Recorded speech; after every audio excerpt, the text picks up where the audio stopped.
And I must say that it's always a particular pleasure because with Hiram we're launching a book whose principal ambition is not to burden us with the weight of the world.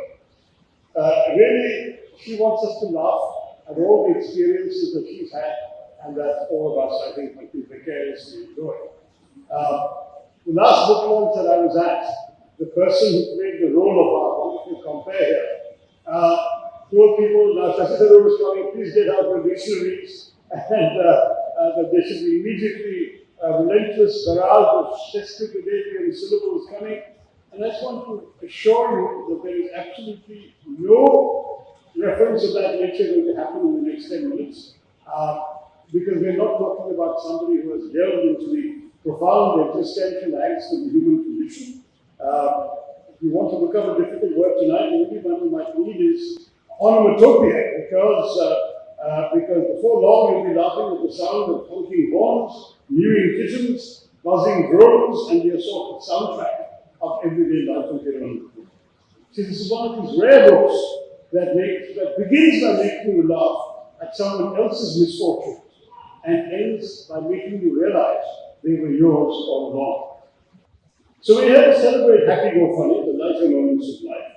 And the book proves you do not need a great philosophical framework to understand the universe. You just need a sense of humor.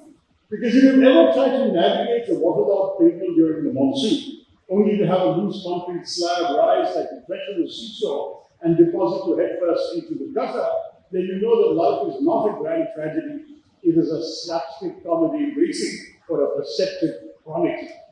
And that is indeed what Kairu is. Most of us really grumble when life humiliates us, but Kairu, fortunately for her readers, goes home and writes about it. She's an author who doesn't merely observe life's absurdities. She actively acts as a highly attractive lightning rod for them. As she notes in the book, some people are born disaster-prone, some achieve disasters, and others have disasters thrust upon them.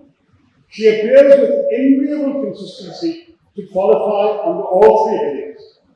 I've long suspected that Murphy's Law, you know Murphy's Law, right? Anything that will go wrong, is bound to go wrong. Now, having exhausted opportunities elsewhere in the world, Murphy's Law has finally settled down in Thiruvananthapuram and taken a permanent residence in Kairu's household. I suspect that it's now paying rent to Kairu. Because this is the secret of the book's remarkable charm. It's not merely in the incidents it recounts, but in the eye that observes them. In fact, let's face it, humor is perhaps the most difficult literary form to master. Tragedy merely asks us to sympathize. Comedy demands something far more exacting: precision, timing, restraint, and above all, affection. You can't make readers laugh at humanity if you really dislike human beings. Kairu's writing succeeds because even when she pokes fun at people, she likes them too much to ridicule them cruelly. She laughs at them, and most often she laughs at herself. There's an old saying that comedy is tragedy viewed from a sufficient distance. Kairu improves upon the formula. She barely waits for the distance. By the time the rest of us are finished complaining about an unfortunate incident, she has already found the punchline. I rather suspect that her family has never learned to ask, did anything unusual happen today, unless they become prepared to be part of the answer.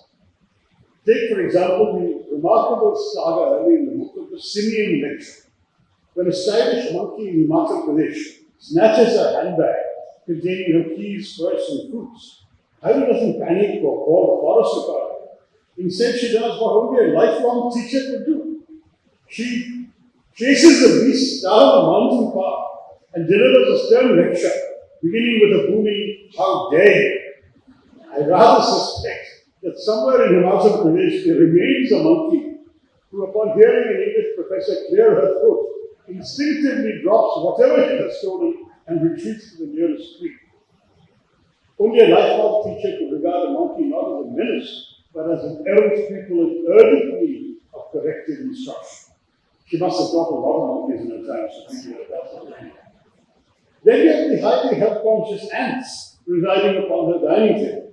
These are not ordinary middle-class Indian insects, content with this original sugar crumbs experience.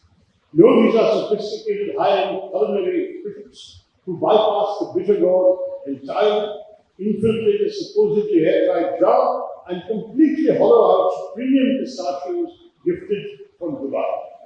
Now, clearly, these ants have refined tastes like Peru. They reject locally available produce, unlike Peru, and they have imported luxury goods. If they ever go further, I fully expect them to begin asking for single origin chocolates and artisanal cheese.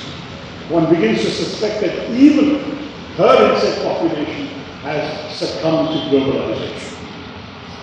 We also witnessed a car bonus crisis involving a prominent lawyer who was distraught by a piteously mewing kitchen trapped inside his car engine.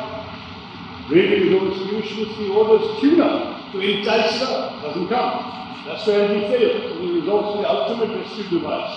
He finds his grandfather's umbrella patiently lowered into the engine until the kitten finally climbs out.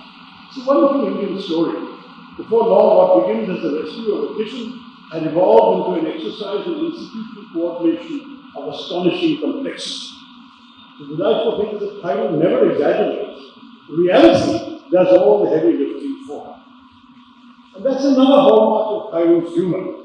She never strains for comedy. She simply allows reality to expose its own delightful absurdity. Many writers go looking for extraordinary stories. Thailand has discovered something far rarer that ordinary life is already extraordinary, provided one pays sufficient attention. Most of us experience these incidents, these absurdities, we grumble about them, we move on. She quietly turns them into literature. And there's a resistance of family diplomacy in this book, the grand saga of the Maulana Mundi. It begins with the harmless piece of traditional attire left behind by a relative, and somehow snowballs into a saga involving family honor, interstate logistics, and frantic telephone diplomacy. Because as fate and comedy demand, the relative calls to ask for it back, specifically raising it as a prized, irreplaceable Maulana Mundi. I can resist the temptation to reveal the ending, except to say that the amount of ingenuity invested in preserving the reputation of one Mundi would have impressed even the finest PR managers. A frantic quest stretching across Trivandrum, Tamil Nadu, and finally reaching Chennai in search of a worthy replacement. A reminder that in Indian families, no logistical challenge is ever too great when etiquette is at stake. But the comedy doesn't stop there, because the original movie was used, the new one cannot look brand new, and that would world cover. So the sister-in-law meticulously stitches the end, washes it repeatedly, and dries it to achieve the perfect, authentic, well-formed aesthetic. The husband even has to wear it a few times for maximum authenticity, a sacrifice for which I hope he was at the very least thanked. There are entire industries devoted to reversing aging. The Kairos family simply discovered the technique of aging faster. That's what the movie after themselves.